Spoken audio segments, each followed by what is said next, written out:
Halo semua, saya ucapkan selamat datang dan mari mendengarkan penjelasan berikut ini terlebih dahulu. Kenapa urusan Israel-Palestina ini gak kelar-kelar, gak damai-damai? Saya di sini mau cross-check langsung di TKP dengan harapan yang nonton video ini bisa memahami apa yang sebenarnya terjadi di sini.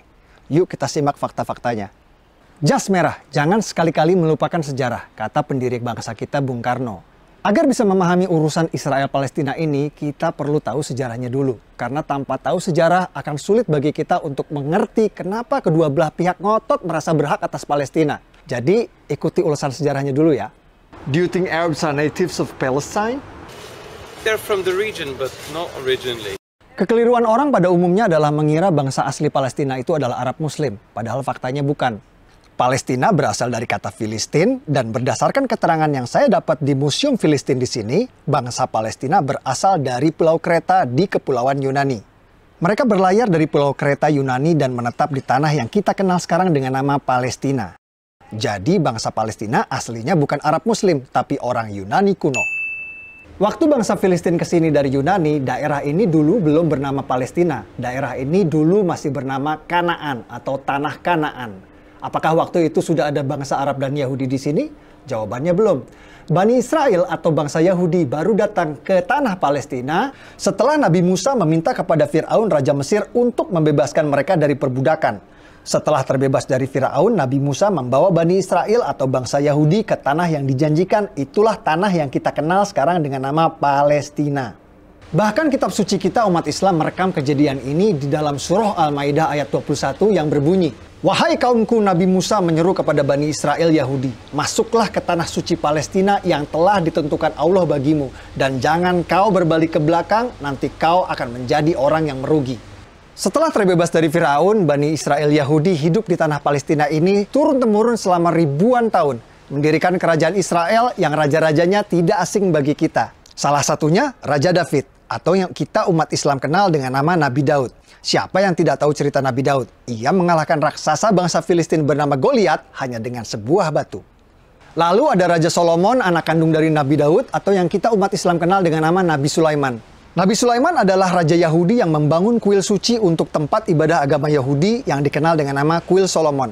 Kuil Nabi Sulaiman bertahan 400 tahun sampai ia dihancurkan oleh pasukan Babylon yang dipimpin oleh Raja Nebukadnezar. Kuil tersebut baru dipugar lagi oleh Raja Yahudi bernama Herod, yang nantinya akan dihancurkan lagi oleh pasukan Romawi. Yang di belakang saya itu adalah tembok ratapan, tempat paling suci bagi agama Yahudi seperti Ka'bah buat umat Islam. Tembok ratapan ini dulunya adalah bagian dinding dari kuil suci agama Yahudi yang dibangun oleh Nabi Sulaiman. Kuil bertahan 600 tahun sampai ia dihancurkan oleh bangsa Romawi pada tahun 70 Masehi.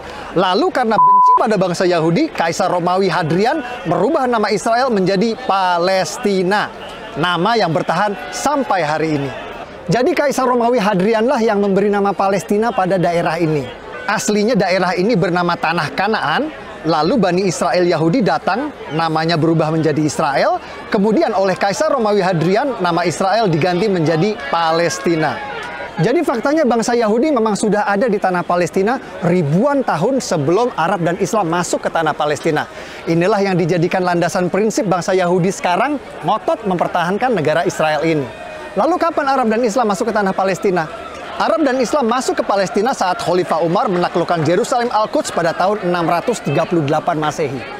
Tempat ini bernama Umar bin Khattab Square atau alun-alun Umar bin Khattab. Dinamakan untuk mengenang sang Khalifah Umar yang menaklukkan Yerusalem Al-Quds pada tahun 638 Masehi. Oh, sudah waktunya sholat. Yuk kita ke Aqsa.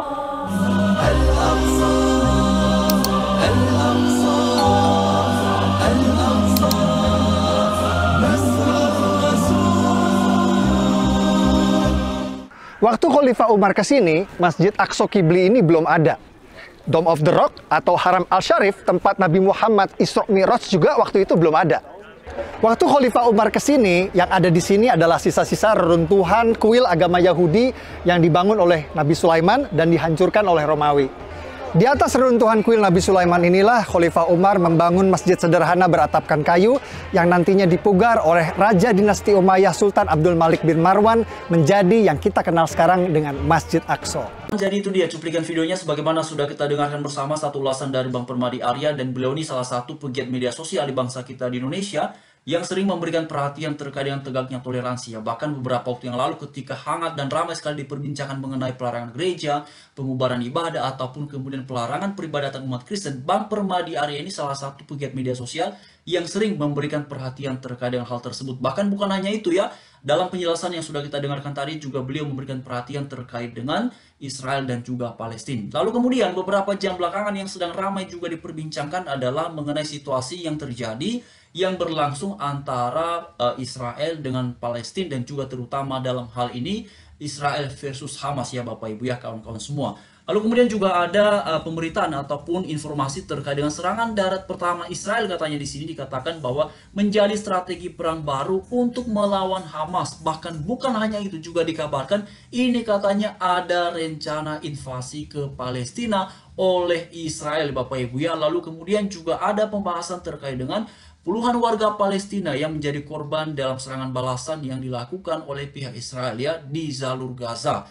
Nah itu dia Bapak Ibu ya. Tetapi sebenarnya dalam beberapa jam belakangan juga sudah ada ya pemberitaan mengenai pihak dari Israel ini sudah memberikan ultimatum ya, ataupun semacam himbauan ataupun peringatan kepada warga di Gaza agar mengungsi ya, ataupun kemudian meninggalkan kota, karena mereka memang sudah berencana dan nampaknya itu sebuah komitmen ya untuk melakukan serangan balasan terhadap Hamas ya. Jadi kalau kita perhatikan beberapa waktu belakangan ini Israel itu melakukan serangan udara ya.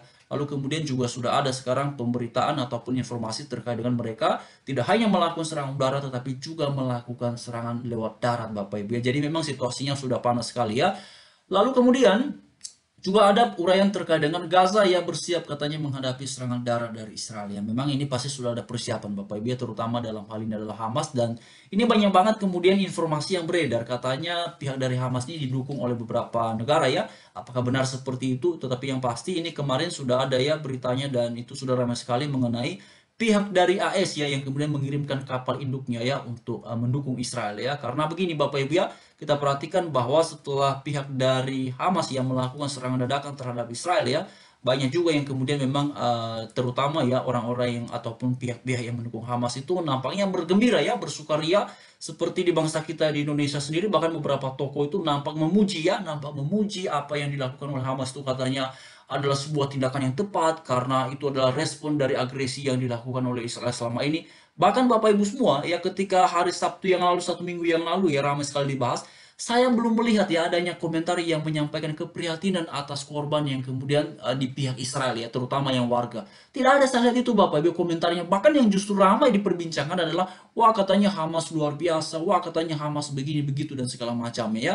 Baru kemudian ada gagasan, ada opini mengenai kemanusiaan itu ketika Israel melakukan serangan balasan, dan kemudian banyak juga yang menjadi korban dari pihak Hamas ya ataupun dari pihak Palestina. Barulah kemudian beramai-ramai bicara hentikan katanya perang ini ya, lalu kemudian apa namanya bicara mengenai peri kemanusiaan dan segala macamnya. Nah itulah memang situasinya. Jadi memang kalau kita perhatikan ya, orang kalau sudah berpihak ya orang kalau sudah berpihak ataupun pihak manapun kalau sudah memutuskan mendukung siapa ya, memang kita tidak bisa ya, sulit sekali menemukan objektivitas ya ketika menyampaikan opini, ketika menyampaikan persepsi. Jadi memang objektivitasnya sangat-sangat ini ya kecil sekali ya untuk kita bisa temukan hal demikian kawan-kawan. Tetapi dalam ulasan yang tadi disampaikan oleh Bang Permadi Arya ya, saya sangat salut sekali ya dengan Bang Permadi Arya ini.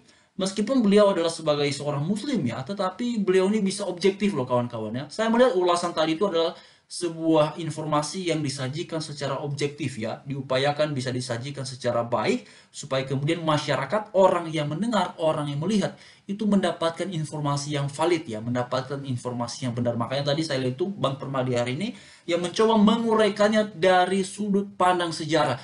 Dan ini sebenarnya yang paling penting kawan-kawan ya, karena saya lihat begini ya, dalam banyak komentar oleh beberapa tokoh bahkan beberapa pengamat di bangsa kita ini ya, tidak ada yang kemudian menyoroti apa yang terjadi antara Israel dan Palestina ini secara tuntas dari perspektif sejarahnya ya.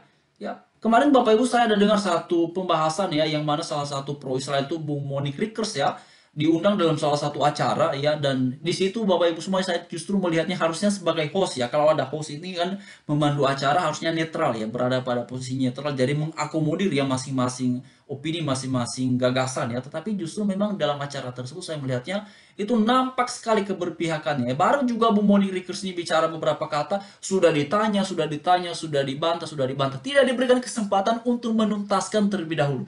Nah, harusnya dituntaskan dulu dong ya bicaranya, baru kemudian berikan kesempatan kepada lawan bicara ataupun narasumber lain agar kemudian membantah ataupun mendukung, ya silakan-silakan saja. Tetapi yang paling penting adalah harusnya hostnya itu mesti berada pada posisi yang fair ya, karena kalau hostnya tidak fair, hostnya tidak netral, ya itu informasinya kan pastinya yang disajikan adalah ya salah satu pihak saja yang bakal mendominasi. Itu kan menjadi tidak bagus ya untuk pendengar mendapatkan informasi Bapak Ibu ya. Jadi itulah ya, makanya tadi di awal saya katakan bahwa kalau sudah berpihak ya memang sedikit sekali bahkan hampir tidak ada ya peluang untuk bisa menilai itu secara objektif ya. Jadi yang disoroti ini adalah kalau sudah membela Palestina, wah pastinya yang disuarakan adalah mengenai Palestina terus ya, korban di Palestina terus, tetapi korban di Israel dibicarakan nggak? Nah ini dia Bapak Ibu ya. Tapi di satu sisi ya juga ada yang kemudian kalau mendukung Israel ya, memang ada juga yang nampaknya mendukung Israel itu kayaknya mendukung banget gitu Bapak Ibu ya, mendukung banget ya. Jadi kemudian juga ada ya yang nampaknya tidak memberi ya perhatian ya terkait dengan pihak di Palestina ya. Tetapi umumnya begini Bapak Ibu ya, saya melihatnya seperti ini ya, mungkin ini karena sudah terlanjur banyak orang yang kemudian mendukung Palestina, lalu kemudian terus-terusan mengecam Israel, sehingga orang yang kemudian juga mendukung Israel ya nampaknya terbawa suasana ya, terus-menerus juga memberikan dukungan ataupun pembelaan terkait dengan Israel ya. Tetapi apapun itu, memang kalau kita perhatikan dalam Bible, dalam Alkitab ya, terutama dalam kitab Kejadian Bapak Ibu ya, itu Bapak Ibu semua bisa melihat di sana ya, bahwa memang tanah perjanjian ini ataupun tanah Kanaan ini ya adalah tanah yang dijanjikan oleh Allah sendiri kepada Israel ya. Walaupun pada akhirnya ya memang karena berbagai macam dinamika, karena ada ketidaktaatan dari Israel, lalu kemudian ada diaspora dan segala macamnya. Tetapi yang pasti ya setelah Israel merdeka ya pada tahun berapa itu kawan-kawannya, 1945 atau 1948 atau 47 ya. Ya kemudian mereka kembali, dan seperti yang sudah kita dengarkan tadi dalam uraian Bang Permadi Arya, itulah dinamika yang terjadi. Tetapi terlepas daripada itu semua, mari kita doakan yang terbaik supaya di sana kiranya damai sejahtera Tuhan menaungi tempat itu ya, baik itu di Israel ya maupun pihak-pihak terkait, supaya pada akhirnya, karena begini teman-teman ya, di Palestina itu juga ada ya saudara-saudari kita yang beragama Kristen. Jadi Tuhan yang senantiasa memberkati mereka di sana, dan kiranya situasi ini segera berakhir, segera selesai dan damai.